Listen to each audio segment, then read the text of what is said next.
So here we are, we got most of the jig set up, or fixture. I just kind of butted everything up against it to make sure it's square because the weld beads are offset it. Got the base laid out. Got the upright for the tank laid out. And the reason I put the upright so high was because I wanted the tank level to read off of this little side hose here. I wanted that to be above the level of the radiator. So if I go below the radiator, I can't technically see how much liquid is in there after it's finally primed and purged of all the air. It's cycling. So I put that a little bit high.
Alright, so generally this is where it's going to sit.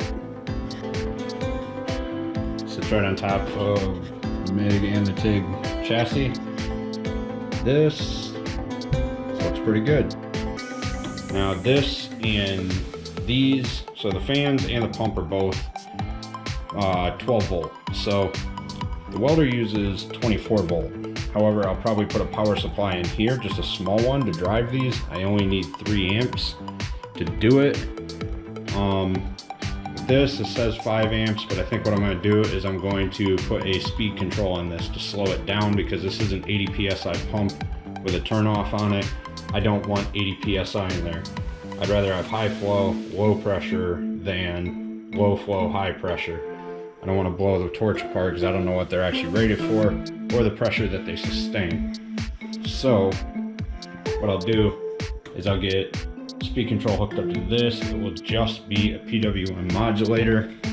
As a matter of fact, I have one right here, and this will live somewhere in here or up here, wherever I can put it. Oh, I probably even put it right there, to be honest. And that will slow this motor down, and it doesn't really make any difference to me if the motor is dealing with more torque on it, because this thing won't have that much power to push out of it anyway, and if it dies, I'll just switch over to a different pump. So everything should be good. As of right now, this height to here is the same as that port. So all the air will blow out this way. And it should work out fairly well. This will control the motor speed just so I don't overshoot. And then if I run 2 radiators, I have the space. Another tank, I have the space. I will have to put a plastic block right here, or one that sits vertically and bolts into this stanchion. And that will have the inlet outlet, because I need to figure out how I'm gonna route the power to each point on here with either 4 gauge or 1/aught cable, and get that all sorted out. The fan wiring will be back here. I'll try to run that down in through here, and that will go underneath, join in with this. The power supply and the speed control will sit somewhere in this area here. If I can't get them to fit in that area somewhere, then I may make it so I can bracket this in over here somewhere, just to keep it good.